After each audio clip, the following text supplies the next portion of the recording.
We have to become very clear that we can't predict anything anymore. We have to anticipate and prepare. And prediction is what we have been trained in. Anticipation and preparation is a very different skill set that we need to bring to the world. It's a difference between IQ and AQ. IQ required an absolute outcome. AQ requires an experimentation process.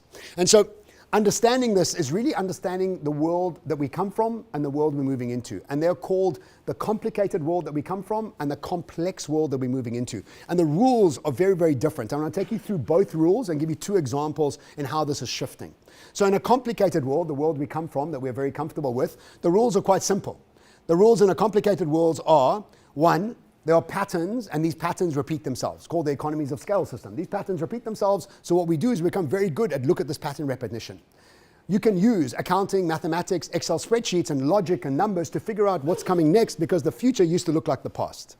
3, everything inside the system will always be automated eventually, moving down to 0 because that's what automation requires, pattern recognition and pattern repetition. But here's the key, that in this system, what we need is economies of scale and efficiency. These are foundational systems, and this is exactly what we're all still doing. And we're doing it excellently well, we're doing really well with it, but it's becoming less and less relevant.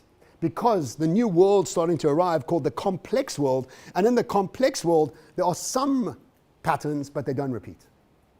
There's no repetition, which means that you can't use logic and maths to try and figure out the future. It's exactly the opposite, not in an Excel spreadsheet. It's a much more broader way of us looking at adding value to the world. Nothing is yet automatable in this process. Why? Because automation requires pattern recognition and pattern repetition. We don't have that in this new system. But here's the key, and this is the one that catches most people, is that the system of economies of scale has to move to economies of learning, and the system and the practice of efficiency has to move to robustness. This is a vastly different way to set up organizations. I'm going to take you through 2 examples to explain this to you. The economies of scale system is exactly like going to the airport and putting your suitcase onto the conveyor belt. That conveyor belt is a world of economies of scale. It's totally working in a straight line. There's hardly any people around there. It's totally automated, and it's working a dream, but it's moving in a straight line, and that's kind of how we've been trained, this sort of conveyor belt education process that we've been through about this absolute outcome required.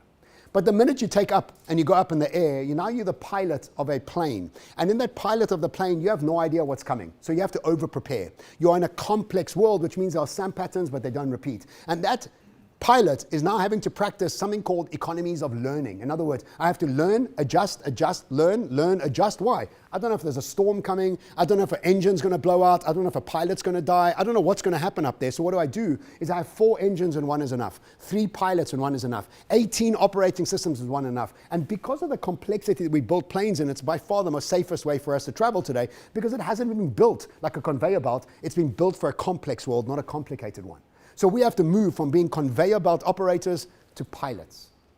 That's a huge difference in the way the brain has to operate and the way we set up our organizations.